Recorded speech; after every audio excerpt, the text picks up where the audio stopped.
Okay, I think we're going to get started.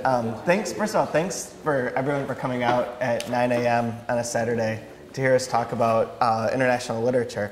My name is Chad Post. I'm the publisher of Open Letter Books, a relatively new publishing house that's located at the University of Rochester and that publishes and promotes only literature and translation.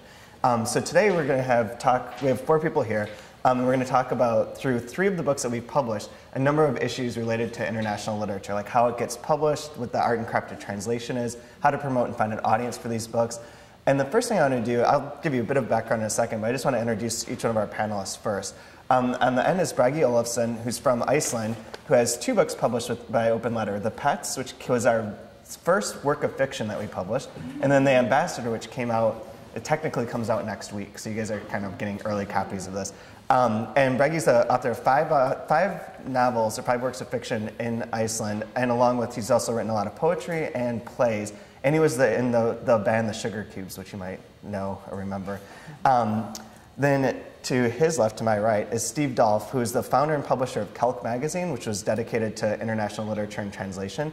And he's translated the 65 Years of Washington, which doesn't come out until November, so you guys get really early copies, by Juan Jose Sayer, Argentine writer, who passed away a couple years ago, and he's translating 2 more Sayer books for us. On the far end is Sergio Chejfec, who's the author of 12 works of fiction plus poetry essays. He was born in Buenos Aires, and we're publishing 3 of his books. At least the first, these aren't out yet, they're still on their way. The first one comes out in the spring, and it's translated by Margaret Carson, who's sitting right next to me, who translates a lot of Latin American poetry and drama, including the works of Mercedes Rofe. And she also translated a pretty famous interview with Roberto Bolaño, who's one of the international authors that's gotten a lot of press recently and reached a lot of people. So one of the reasons that Open Letter started at the University of Rochester and why we focused on international literature is that there's this thing that people refer to as the 3% problem, that out of all the books published in America, of which there are hundreds of thousands, less than 3% of those are from other countries or in translation. So it's a very small portion of the whole book publishing world, but a very important one because it's one of the best ways for readers to find out about other countries, to learn about other cultures, to be exposed to these ideas from around the world. So we came into existence basically to try and up that from 3% to 3.01%, more or less. So we do 10 books a year, all primarily modern and contemporary writers. Some of them are retranslations. Most of them are people who have never been translated before. And we also run a website called 3% that, based on the aforementioned statistic, that promotes international literature through reviews, through information about different prizes, about publishing, trying to explain kind of the whole situation. So that's sort of our setup and why we want to do this. And I think the best way to get into this conversation is to start with Bragi and have him read a few minutes, or for a little bit of The Ambassador, and then we'll get talking about what it means to be translated into English. So turn it over to you. Thank you. Well, I have to say 5 or 6 words about the book before I start reading. It's a book about, it's very much about translation, the act of translating, especially poetry, as the story takes place in Reykjavik and Lithuania. It's about an Icelandic poet that is invited, or a poet and a superintendent in an apartment block. Not a very well-known poet in Iceland, but he is invited to Lithuania to this international poetry festival. And while he's there, he gets into all sorts of problems. One of the problems is that a garment of his, an overcoat, gets stolen from him, which he bought before he went to the festival. And then on a more serious level, he is being accused of plagiarizing a poetry book from his long-dead cousin. So that's also one of the questions about translation in the book, because he takes an old manuscript from a dead cousin and he makes it into his own by changing it slightly.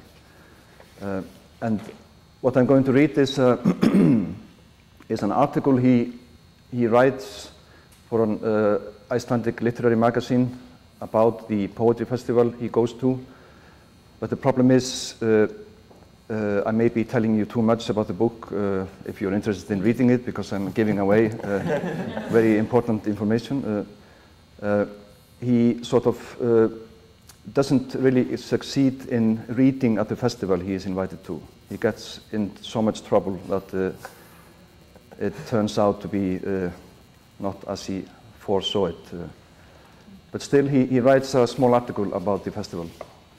And he calls it The Rain Seen Through a Man's Fingers. And it starts with a quotation from Charles Baudelaire. To yoke poetry to science or morality is nothing less than to ask for death or banishment. The object of poetry is not truth, but rather poetry itself. Then he starts. When the poet is just 5 minutes from his time at the lectern, he recalls the rain that he looked at through his fingers earlier that day. He thinks about Vítislav Nesval's words about his hometown, Prague, which he looked at through fingers of rain, and it occurs to the poet that understanding Nesval's images will mean turning them on their head. A poet who travels from his country to another place in order to give a reading of his poems has important work at hand. No less important than the poet Egill Skallagrímsson, who saved himself from being decapitated by the axe of King Eiríkur Blóðax when he composed his poem, Head's Ransom, 20 stanzas praising the king. But today there are no Norwegian kings in the hall. Still, when the poet stands at the pulpit, the audience facing him will have just as much power as Eiríkur Blóðax. And this audience has probably never before heard poems from the poet's country. So he waits nervously. He is present in the hall to hear some new things and to discover some things he didn't know before. This particular audience is perhaps Estonian, and in all likelihood many of them have come to recite poems they themselves have composed. But there are many people in the hall who have either come to recite their poems or to listen, or maybe even to do both. They've come from Denmark or Russia, from England and Argentina. They've come from neighboring Poland, and over the Atlantic Ocean from the United States of North America and Italy. One of the audience members is from Afghanistan, another from Iran. A third from Norway, a fourth from Sweden, 2 come from Latvia, only 1 from Germany, and from Holland likewise. 1 audience member in the hall is Belarusian, and another the same gender as the Belarusian, a woman, comes from Finland. 1 traveled from Switzerland, another came from the Ukraine, but most of those present haven't had to travel further than from within Lithuania to get to the lecture hall in Druskininkai.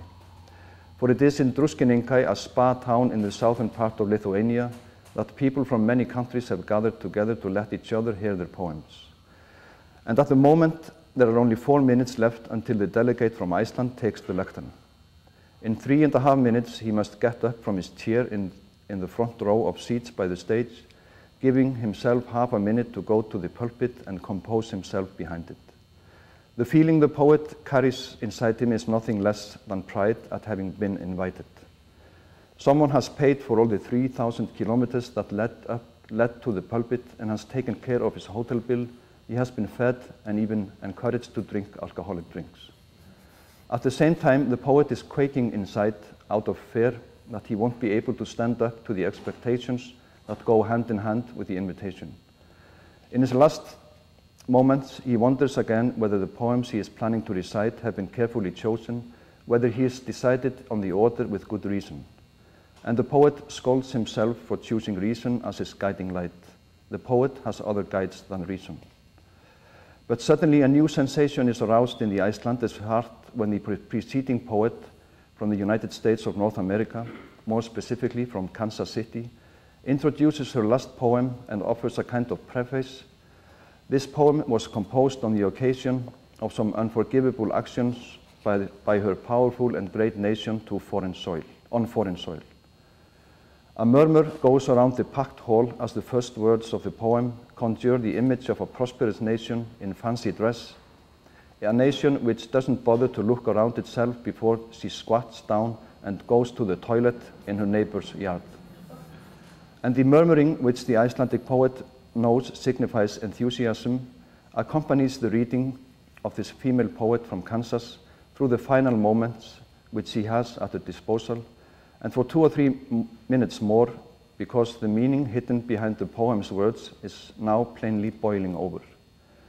And when the American poet sends a metal dragon rattling from her lips over the sun-baked cradle of civilization and drops bombs on apartment blocks full of life, she reaps genuine admiration and congratulatory applause, which follows her all the way back through the hall of spectators and continues while the poet from Iceland, crippled by his own inferiority complex, slides out of his seat and walks on unsteady feet up to the execution platform, holding his white sheets.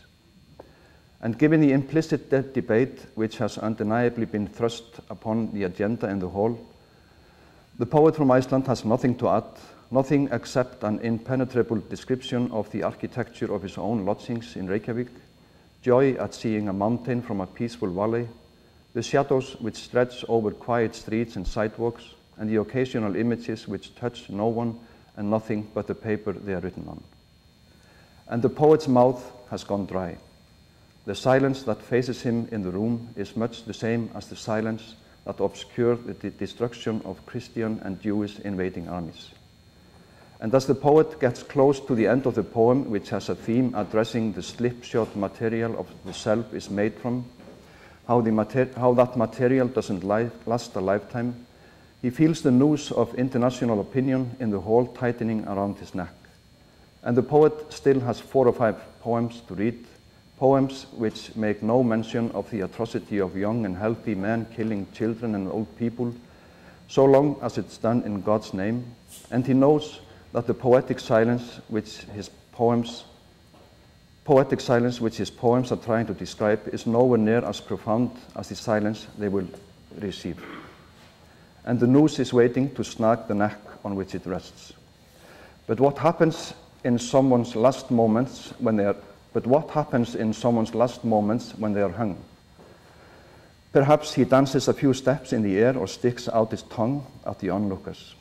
If the person in question is lucky enough and the drop from the gallows is sufficiently fast enough, he might only have to live until his neck breaks at the exact moment the noose snags him, and so meet his end without delay. But just as the fingernails continue to grow after the body has died, the inevitable conclusion of the hangman's time on earth is this: he goes to the toilet even though there isn't a toilet nearby. And that is something no one wants to be remembered for, neither the poet nor the audience. And that is why the Icelandic poet flees his fate. He leaves it to others to compose their own heads' ransoms. After all, you can't hang a headless man. He slips out of the lecture hall and loiters a while under the heavy rain on the sidewalk outside. And before killing his sodden cigarette and vanishing, he looks at the rain through his fingers and finds that it runs down the back of his hands and into his jacket sleeves. And the waxy textures of the poet's overcoat, which is meant to repel the rain, offers about as much protection as a dust jacket offers against criticism. Thank you. One of the things I wanted to ask you and Sergio is, as we talk about the 3% thing and all of that kind of sort of negative sounding stuff, what is it like to be published in America? How does that, are you excited to have your books translated in English? What does it mean to you as an Icelandic author or as an Argentine author? I know you have something prepared that you want to say about this. Yeah, well, good morning. For me, sometimes it's difficult to think about translation of my books because actually I don't know, sometimes I don't know what means to be published in Spanish too, because my books are about the meaning of things, the meaning of literature and writing. And when I worked with Margaret for the translation, Margaret sometimes asked me about the meaning of some phrases or some words or some constructions, and after that I have to rethink about my writing. For me, the US is a country of the quantity and of the number, like China maybe. And I feel as I am in a very crowded party without invitation, or just with open letter invitation, without the invitation letter. But on another hand, I think this is maybe a common experience of all of writers, because I think literature is maybe the only activity without justification. With literature, if you, no one waits for a new book. Literature is the writing, the activity, the right activity, who doesn't need justification to exist, to be. Yeah. For that, I am very happy to be translated to English, but for me it's a kind of enigma. Mm-hmm. Yeah, because I can't imagine my new readers, because Spanish is a very large, very important language, but Spanish, there are not a lot of readers in Spanish, and because that sometimes Spanish or Latin American writers don't have a lot of meetings or imaginary meetings with the readers. Yeah. And maybe because that sometimes Latin American literature is a little abstract. Mm-hmm. You can find Latin American literature with a very strong connection with the landscape, with the social life. But on the other hand, you can find another kind of Latin American literature, a little abstract, without relationship with the topics who supposedly readers want to read. Yeah, it's interesting. Mm-hmm. And one of the things that comes up a lot when in talking about publishing is people always ask, like, how you find books, and then also why you choose certain ones at all. And one of the things that's happened, there are a lot of people have written about this much better than I can articulate it, is that over the past so many years, a lot of publishers, when they publish Latin American literature, the few books that came through, always try to fit a certain mold of the magical realism, the next Garcia Marquez, so on and so forth. Which I don't think your book at all fits into. I mean, neither does the one Jose Sayer, which is interesting because we sort of go against the trends, I suppose. I do want to talk for 1 second about how we found your book, because I think it's interesting, and how these processes come about. Is I'd forgotten part of this until this morning over breakfast, that because it isn't that easy for a publisher to find out about what's going on in other countries or other languages. You have to rely. I can't read any other language other than English, and even if I could read some Spanish. But man, that book is complicated to read in Spanish, and there's no way I can read anything in Icelandic either. But so you rely upon a lot of different people, upon translators, upon recommendations. And the way that we found Sergio's book was really interesting. There's a website I think it's in Mexico, right? Hermano Cerdo? In Spain. It's in Spain? Yeah. It's in Spain. And they had a best books of the previous year, and they had all these Spanish writers recommending their favorite book that came out the previous year. And there's this one guy, Enrique Villamatas, who's one of my favorite authors. A couple of his books are available in English. I thought he's fantastic. And he's recommending this book by Sergio Chejfec, My Two Worlds. And so I put on our little blog, I don't know who this person is, but this must be awesome if Enrique Villamatas is recommending it. I wish someone would tell me about this novel. And then Margaret, I saw it. And you can take over. Yeah, Chad sort of wondered out loud, who was Sergio Chejfec? And it was a very great coincidence because I had just published a fragment of this novel in an arts and cultural magazine in New York called Bomb. So I immediately answered Chad's question with an email, with an attachment of that translation. And we kind of took it from there. I think within 3 weeks you were down in New York. Yep. Yeah. So we all met and we talked about the possibility of working together. And a couple of months later we had a deal. Right, yeah. Exactly. This is very interesting. It's switching gears a little bit to like to bring Steve into this too. With Sayer, it was a totally different sort of setup. He had passed away. We read like a bio about him, or like his obituary. And he sounded like an interesting author to me. His agent contacted us and wanted someone to be publishing more of his books because a few had been translated, but not very many.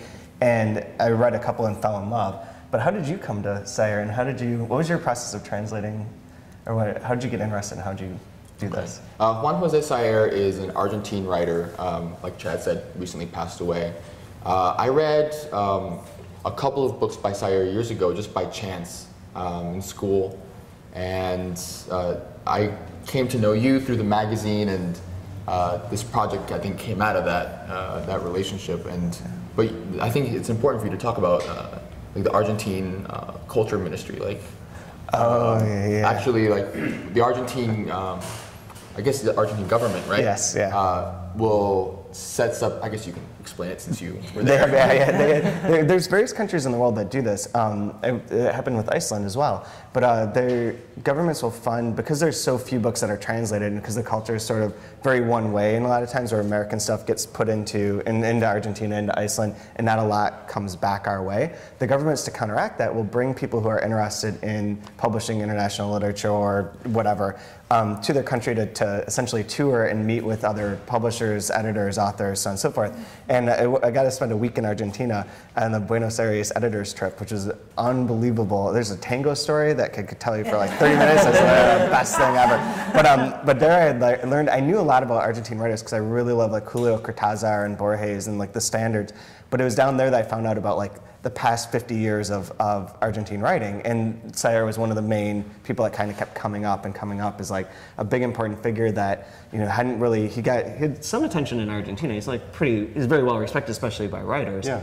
But outside of Argentina, not so much. Mm-hmm. And so I read a couple of his books too, and just fell in love. Mm-hmm. But the writing, I guess, comes out of that magic realism tradition and really takes the next step beyond that to really localize the writing, but also to reorient some of the goals. There's a lot of political writing, a lot of writing about the intellect and memory, and like a nation's memory after difficult political periods. And so his writing really is very contemporary in that way. Do you want to read a section? Okay. Mm-hmm. So this book, The 65 Years of Washington, is, the title comes from, one of the focuses of the book is a birthday party that took place for one of the characters called Jorge Washington Noriega. And he was a politician. Yeah, that's like one of the little jokes. Yeah. The book is full of like these little political like jabby jokes, and that's one of them. He was a politician in the 40s and 50s. I mean, obviously this is all fiction. And he was also a poet and a philosopher, and all of his young acolytes throw him this gigantic, decadent 65th birthday party. And one of his favorite students missed the party because he was in Europe. He's an engineering student, and he was in Europe traveling, visiting factories. And so he's been trying to piece what happened together through different stories. And he runs into a friend of his who's been nicknamed Button. His name is Boton. And they discuss what happened. And so I'm going to read a little bit about their conversation. Oh yeah, I should mention that this he has his own nickname, the Mathematician. He's a poet and engineer, and so people call him the Mathematician because he's very not necessarily anal retentive, but he's very interested in theories and making a system out of everything. And I should also mention very briefly that a lot of the plot of the novel takes place along a walk that two of the characters take. And the way the novel is written really sort of mirrors like the meandering that they do on their walk. And so there's a lot of digression and a lot of description that is interwoven into the plot. Yeah, I think that's good. Let me take a drink of water first.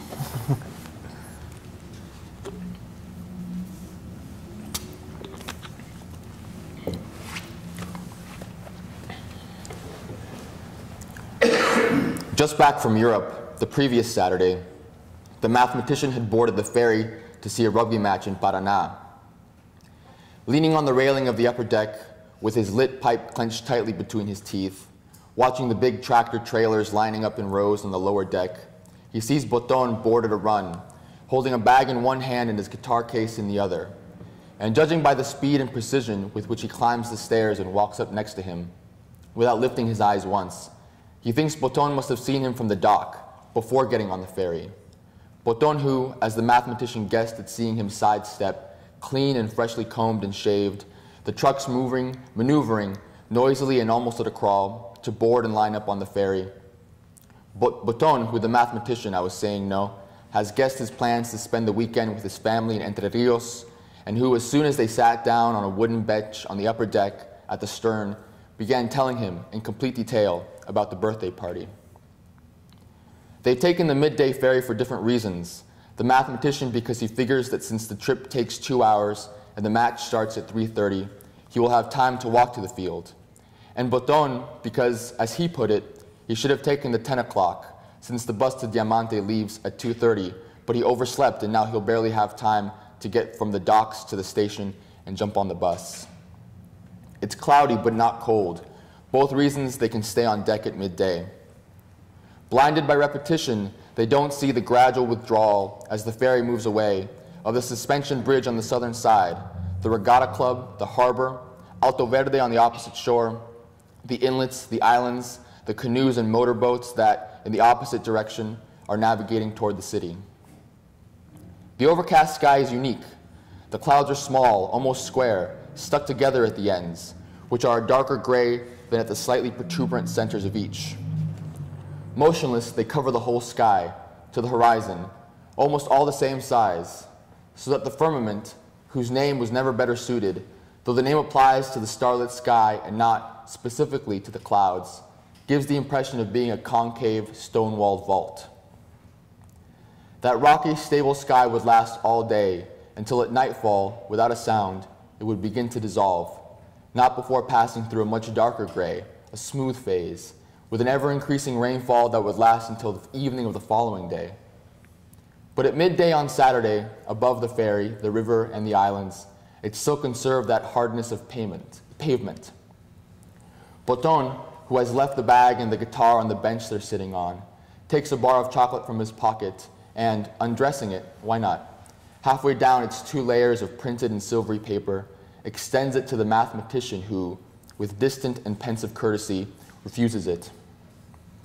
Without formalities, Boton asks, point blank, the inevitable question, "How was your trip?"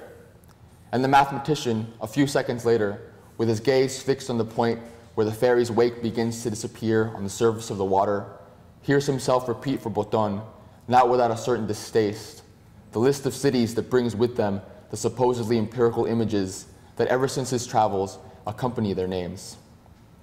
Venice, the real gateway to the east and not Istanbul. Warsaw, there was nothing left. Bruges, they painted what they saw. Madrid, the thing you feel you've lost abroad, you rediscover there.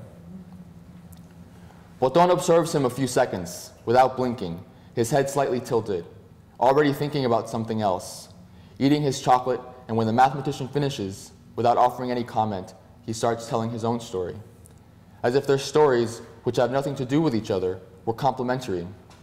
Boton, I was saying, no, that blonde, curly-haired boy with a blonde goatee and almost transparent blue eyes, who when he sings along to his guitar does it so softly that you have to lean in with your hand to your ear and turn toward him to hear anything.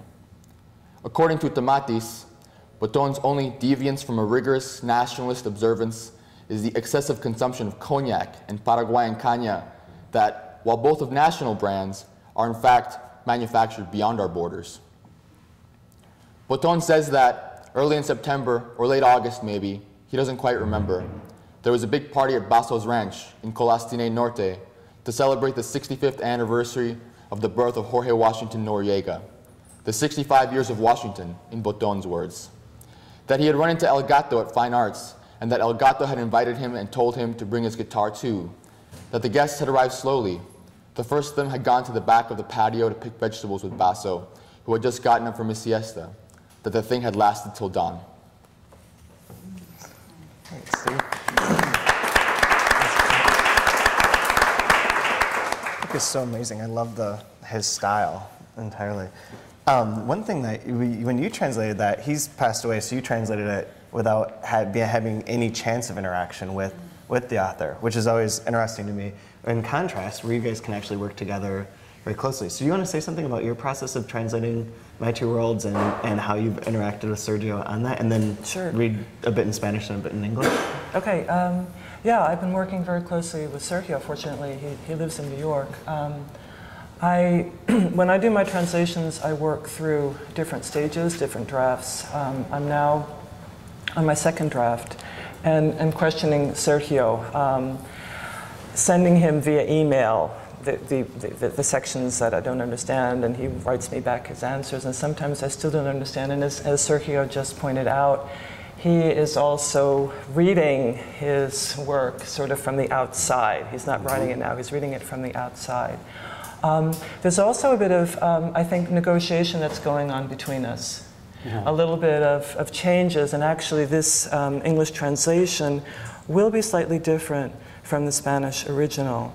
There'll be new parts in it, and I think will be good in the English. So yes, it's definitely, all translators need to have someone, if not the author, someone to ask questions, because you can't be an expert enough in both the language, the culture, the literary styles. So I'm very, very lucky that I'm working with Sergio, because I think I have the best possible source to get the answers. I don't know. Did you want to say anything, or? No, it's okay. For me, it's a very, very interesting process to rewrite my last novel, because there is a German philosopher, Walter Benjamin, who say that translation to translate to another language some books is rescue this book from the oblivion. Oblivion, yeah. And it's a paradoxical phrase, because when you translate some text, you are condemning the book to the oblivion too. You're condemning it to oblivion? Yeah. It's a paradox. Yeah.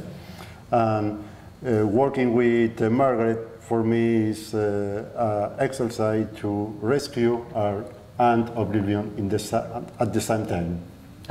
Okay. So It's like I don't know. It's like an abstract activity. As translation often is.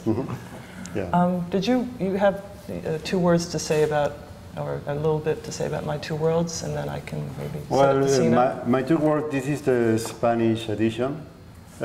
My Two Worlds is about walking inside a park of south of Brazil. Almost all my books are about walking, because I think walking is maybe the last activity, human activity, without colonization, not colonized by the economic life.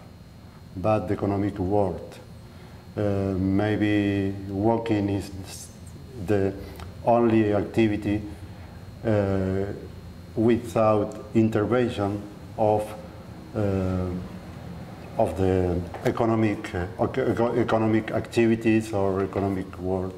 And in my point of view, walking is a very deep exercise to think and to build alternative and imaginary worlds. In this novel, the narrator find a very big and isolated park, and he decided to walk inside the park. And when he is walking, he remembers some episodes of his life and makes some associations with another kind of thought or memories. Well, the novel is like a reflection about memory, about landscape, about cities, and about everything. I don't know. Yeah. I don't have, in my novels, you can't find a very strong plot. You can summarize my novels maybe in 2 or 3 lines, because I don't care about strong plot, about traditional plot. Yeah. Should we read the Spanish first? Yeah, and then, yeah. Okay. The Spanish first? Yeah. Sí. I will read a very small paragraph in Spanish.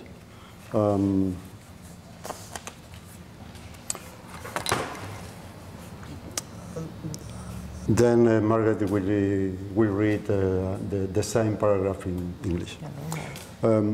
Caminé bordeando la cerca hasta que di con la puerta del aviario, también de alambre y cerrada con un candado, donde decía que los lunes, ese día, estaba cerrado. Entonces me puse a observar las jaulas más cercanas, dedicadas a las aves de rapiña. Había 2 o 3 en cada una, bastante alejadas entre sí, como si pertenecieran a familias diferentes o enemistadas, aunque no me resultaron fácilmente distinguibles, quizás debido a la media luz, o quizá también debido a su inmovilidad casi estatuaria que las disimulaba en la penumbra. Sostuve la mirada sobre ellas como si hurgara en la oscuridad, y lo primero que descubrí fueron los picos, con frecuencia de colores vivos, inmensos y de formas muchas veces estrafalarias, desproporcionadamente grandes en relación con el tamaño de las cabezas, por otra parte casi insignificantes comparadas con sus cuerpos, como ocurre por lo general con los pájaros. Estas grandes aves parecían dormidas o sobrellevar una vigilia hecha de espera y estoicismo, mientras soportaban la visita de individuos ubicados en escalas bastante inferiores que se colaban entre los barrotes para comer el alimento destinado a ellas. Thank you.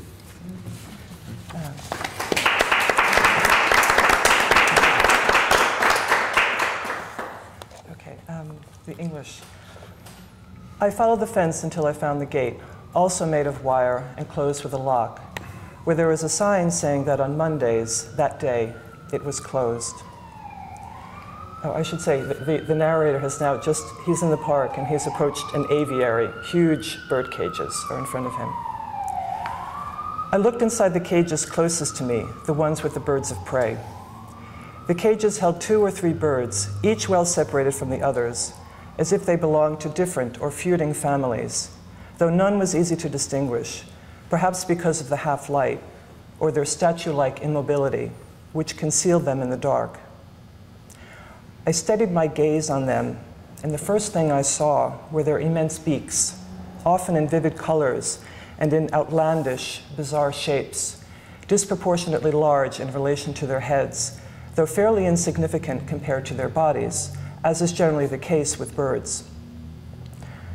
These large birds appeared to be sleeping, or keeping a vigil composed of stoicism and waiting, while they tolerated the visits of birds that were lower down the scale, who walked in between the bars to eat their food. I was surprised to see a number of sparrows eagerly balancing themselves over small piles of ground meat, or meat cut into small pieces and spread on long trays. The large birds looked on, unperturbed. At least that was what I supposed, because it was impossible to verify that they were looking at anything in particular.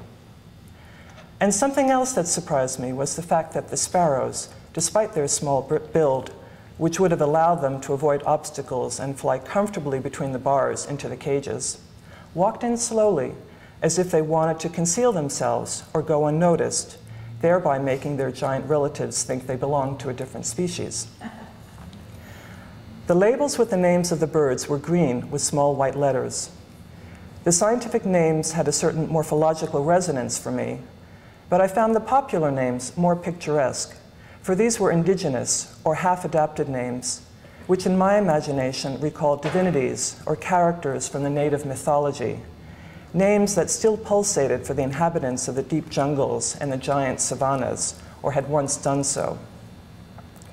The only vivid colors to be seen in the darkness were, as I said, the beaks of the raptors and the piles of meat, which were both red for the most part, so that one's gaze fell involuntarily and every so often on those 2 points. While forming these impressions, I was distracted by an older woman who was approaching me from the side, presumably to tell me something. Her hair was graying and she wore loosely fitting clothes, as if she lived near the park and only needed to put on a presentable bathrobe to visit.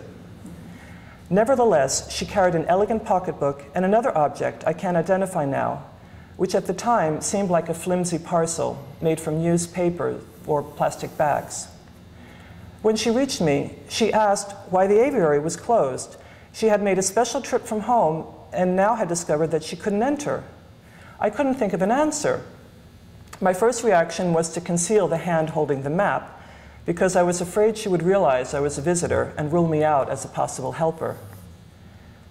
There was a sign in front of us showing the visiting hours and the day it was closed, but since I was a stranger to the city, it occurred to me that the sign was old, or that it was customary there to ignore signs, and that the woman from the neighborhood was asking me about something else, a more deeply rooted matter, or for some news that wasn't immediately obvious. I was about to tell her I didn't know, but instead pointed to the sign indicating the aviary was closed, or maybe told her at the same time that I didn't know. In truth, I don't remember all that well. Whatever the case, for a brief moment, the two of us stood waiting for something to happen. Then there was a screech from above, half confused with the acceleration of a distant motor. I began to think. The coincidence was too great for the sign to be incorrect.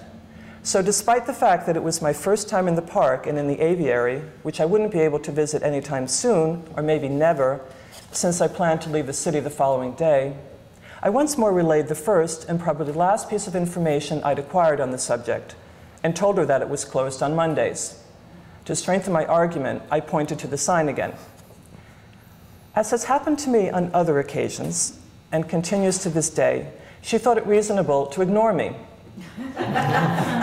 Something about the way I speak must cause this.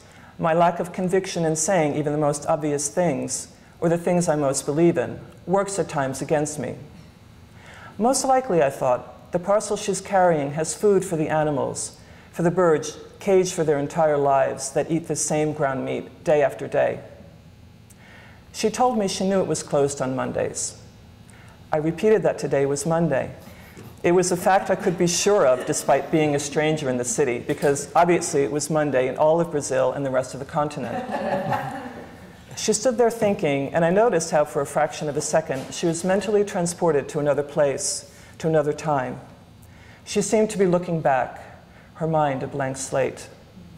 She finally sighed, recognizing her error, and told me she had made a mistake and would go home and come back the following day. I was more or less convinced that she lived nearby, and from the way she described the operation, go home, come back the following day, etc. It was clear that she treated these visits, which were no doubt frequent, or in any case regular, as events that required preparation, and above all, represented a high point in her daily routine, a duty, a regular habit. I imagined her walking through the fairly empty streets of the surrounding area, and 2 blocks before arriving home, she would think about the best moment to take the keys out of her pocketbook, clutching them in her fist until she reached the front door. Most likely, I thought, the spot is fixed. When she passes a certain tree or crosses at a corner, she looks for her keys, and when she's found them, she takes her hand out of her pocketbook. This is done unconsciously, however, just like the thought one has before making the decision to take out the keys. A thought that is fixed and at the same time diffuse. I don't know if any bird noticed our brief conversation. In any case, I'm sure no person saw us, because this area seemed empty and detached from human time, as was nearly the entire park.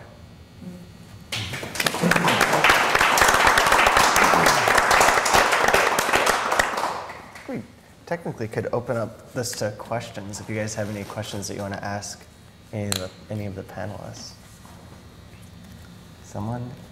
Yeah. In terms of the translation, especially when you're working with the original text and the author, I'm always perplexed, because I read some Spanish, not as well as I should, and have lived or spent a lot of time in Latin America, that the voice is a voice particular, your voice, especially in Argentina, has a particular resonance. It has not just the voice, how it sounds, but the way, the point of view of being an Argentinian in the world might be. And when you're translating, is it to try to balance between the 2 voices, or is it trying to pick the voice that comes from Argentina and making it English? It sounds strange, but we don't. If you read poetry side by side, you generally, even the way the language is structured, it somehow says you see the world slightly different because of the way you chose to put your verb somewhere, your noun or something else, or how it brings you into that kind of experience. In English, we do it differently. So to find this way of, in translation, not losing the one voice in order to just, meet the way we see things or speak, or is it the necessity to really put it in our voice and take it from that voice? Yeah, that is really the biggest issue in translation. That's it. And the question of voice is enormous, and some people say they try to find the voice in English. I'm not sure, because of all the differences. There is a voice in English, an analogous voice in English. I think you have to sort of create something that's new in English, not try and make it fit into an English kind of pattern. But I think that a couple of things about this character does come across in the translation is his hesitation and his being sort of not sure of what's going on, which I think happens in any language. I think, and maybe, Steve, you could speak this too. Yeah. I do look for things in English, especially American literature, that I can steal from, frankly. Juan Jose Saer was obsessed with William Faulkner. He wrote a lot about Faulkner. He read everything by Faulkner, translated Faulkner. No publications, but just as like an exercise. And so I looked at Faulkner, and for the voice, for the way he would write about place and about memory and about loneliness, the kinds of words he would choose, kinds of emotions that he would build. It's a lot of theft, I guess, from our own tradition. And so I create this writer in English who was interested in Faulkner. He wrote, an English novel in that tradition. It brings to mind, too, the thing that you were talking about yesterday about Harold Pinter, about translating the play. Do you want to say something about that? Yes, I was because as this panel here is about translation, I was thinking about, I have to say something and about translation and then it came to my mind that one of my favorite authors or writers is the English playwright Harold Pinter, who died 2 or 3 years ago. And I was thinking about how difficult it is to transfer his very special tone from English into other languages. And personally, I don't like reading him in Icelandic because his language, his world, because I've been reading him for so many years, and it just bound to English. It's just it has a home in English. But then, while I was waiting for them to pick me up yesterday to come here to Scranton, I got a telephone call from the National Theatre in Iceland, and they were asking, could you translate for us The Birthday Party by Harold Pinter? So I didn't say yes immediately, but I have some days to think about it. But still, it will be a challenge for me to have him over in English. Icelandic, I'm a bit afraid because it might ruin my lifelong interest in it. But I wanted to mention, because Chad was talking about how like governments in certain countries assist literature by spending money on translations and sending people out into the world to read. And this is something which is very important for Iceland, although the government at the time has not much money to spend on like extra activities or like leisure or whatever, culture. It still maintains this policy of giving grants to writers and having a fund to be able to send people like me into other countries. When this book, actually it hasn't been published officially yet, but I went to the internet before I came here to see if anything had been written about it, and there had been a reader, probably someone Chad sent a book or personally, or at least there was one reader. And she, I didn't have any complaints about what she said about the book, but she had one complaint in the end of her blog. She said, there's one thing I have difficulties with. The book may be a bit culture bound. Why does a nation send a poet to a country like Lithuania for free? This I cannot understand.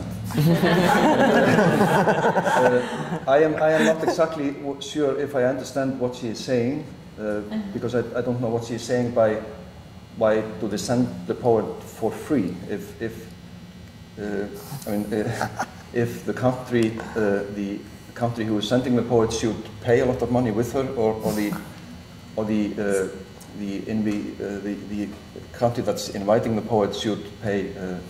If she is, it's an economical question. I don't understand, but I was quite happy with this comment because that it proved to me that she got the context of the book, which is basically think twice before you send your poets to other countries.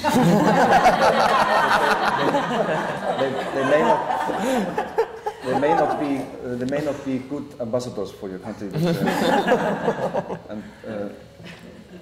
So I think this question about the sum, or I think the sum should be really high in order to avoid at all costs this exchange. But because Sergio was quoting Walter Benjamin, the German philosopher, and I once read in an article by him that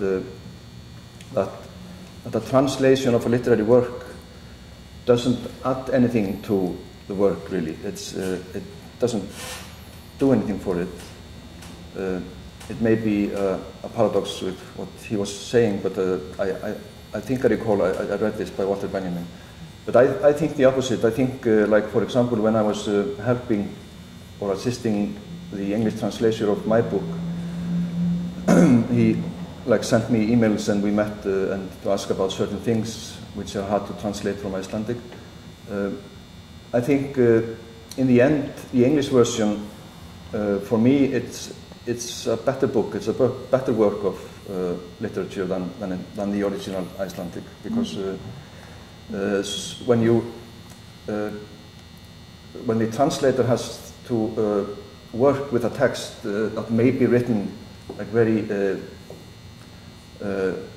lightly with,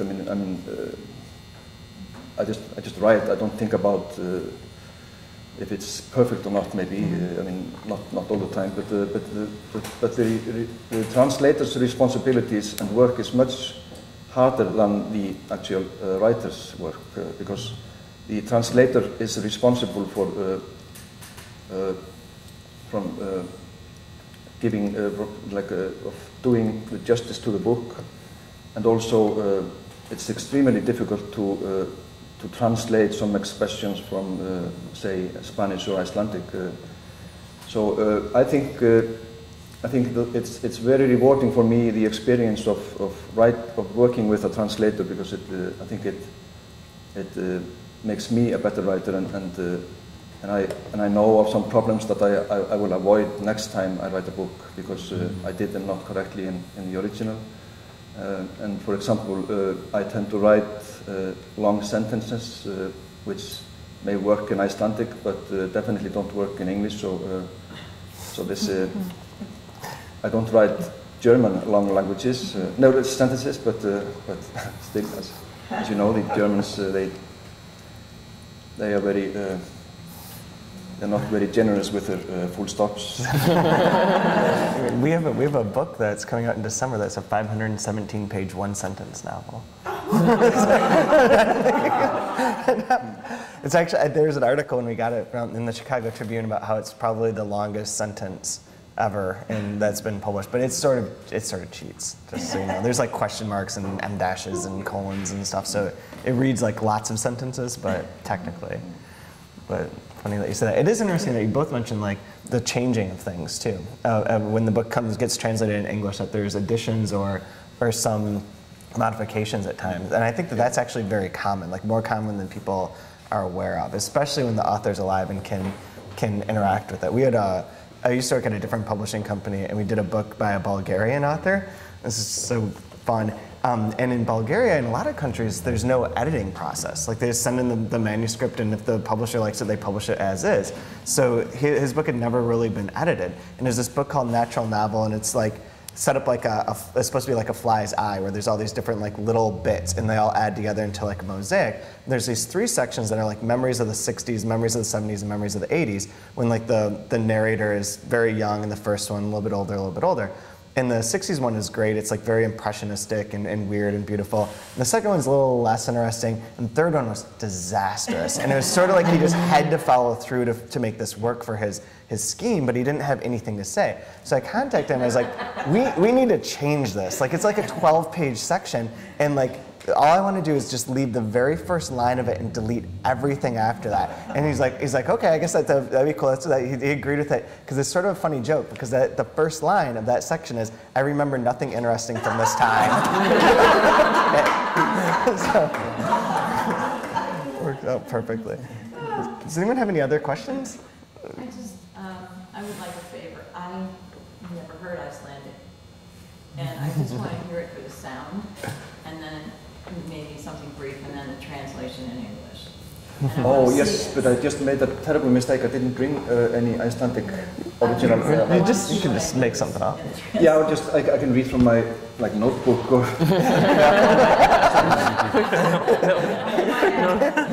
Careful what you choose. Yeah. So this might be where your travel. Because I'm not very good at making things up like spontaneously. Like You can even swear in Icelandic. I might start saying something very rude to you without you understanding it. So there's nothing rude in this book. So I just. Yeah, here's for example an idea for a story which is called romantískt andrúmsloft, which means, of course, in English, romantic atmosphere. Bakportið milli Vesturgötu og Tryggvagötu, 2 menn, annar þeirra rekur ráðgjafafyrirtæki, þeir ákveða að stofna veitingastað. Þeir fá til liðs við sig konu sem var í reynd í skemmtanabransanum. Annar mannanna byrjar ástarsamband með konunni og stuttu áður en skemmtistaðurinn opnar eru þau elskast inni á staðnum. Oh, there's something rude there.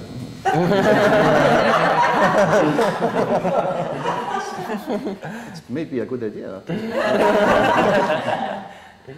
Eins konar, I use English here, eins konar freak accident, og þegar maðurinn tekur líkið, hann óttast að krufning láti í ljós að hann hafi haft samræði við konuna auk þess sem dauðsfall virki ekki vel fyrir opnun staðarins. Þeir fela líkið í einhverju dularfullu rými undir gólfinu í húsinu og þegar staðurinn opnar stuttu síðar líkið undir dansgólfinu. So this is basically modern Icelandic. It's kind of sing-song. Well, it's funny that Sergio, when we were driving here yesterday and I was talking on the phone to Iceland, Sergio thought it reminded him of Aki Kaurismäki's films. Have you seen them? He's a Finnish filmmaker, very, very peculiar, original filmmaker, Kaurismäki. But usually we don't hear that about Icelandic. Most people, especially English people, they think it sounds a bit like Dutch. Because it has very hard sounds, and so that's yeah. I would say it sounds a bit like Dutch, and of course it sounds like the other Scandinavian languages, like Norwegian, Danish.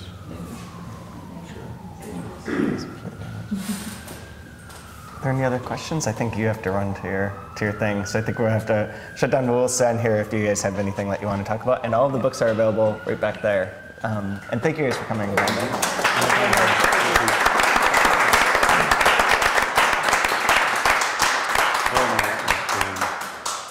that's great. That's great.